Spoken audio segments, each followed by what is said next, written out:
क्या आप जानते हैं कि भगवान श्री कृष्ण अपने मस्तक पर मोर पंख क्यों धारण करते हैं? इसके पीछे एक अत्यंत भावुक और दिव्य कथा छिपी है, जिसका संबंध रामायण काल से माना जाता है। कथा के अनुसार जब भगवान श्री राम वनवास में थे, एक दिन माता सीता को अत्यधिक प्यास लगी।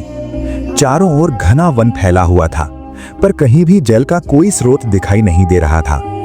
तब भगवान श्री राम ने वन देवता से करुण प्रार्थना की कि यदि कहीं जल उपलब्ध हो तो कृपा कर हमें उसका मार्ग दिखाइए। उसी क्षण एक सुंदर मोर प्रकट हुआ।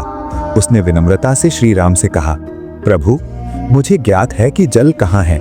मैं उड़ते हुए आगे आगे जाऊंगा और मार्ग में अपने पंख गिराता जाऊंगा। आप उन्हीं पंखों का अनुसरण करते हुए मेरे पीछे आते रहिए। आपको निश्चित ही जल प्राप्त होगा। वो मोर उड़ता गया और मार्ग में अपने पंख गिराता रहा। ये भी मान्यता है कि मोर का पंख एक निश्चित समय पर ही स्वतः गिरता है। यदि उसे बलपूर्वक तोड़ा जाए तो मोर के प्राणों पर संकट आ सकता है। फिर भी उस मोर ने भगवान श्री राम और माता सीता को जल पिलाने के लिए अपनी संपूर्ण शक्ति झोंक दी।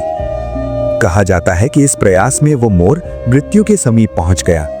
जब प्रभु श्री राम ने ये दृश्य देखा तो उनका हृदय करुणा से भर आया।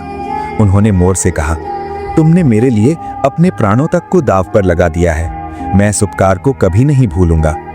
तभी भगवान श्री राम ने उसे वरदान दिया, जब मैं अगले युग में श्री कृष्ण के रूप में पृथ्वी पर अवतार लूंगा, तब मेरे मस्तक की शोभा तुम्हारा ये मोर पंख बढ़ाएगा। यही कारण माना जाता है कि भगवान श्री कृष्ण अपने मुकुट में मोर पंख धारण करते हैं। ये मोर पंख केवल एक आभूषण नहीं, बल्कि निस्वार्थ सेवा, त्याग और प्रेम का अमर प्रतीक है। जय श्री कृष्ण।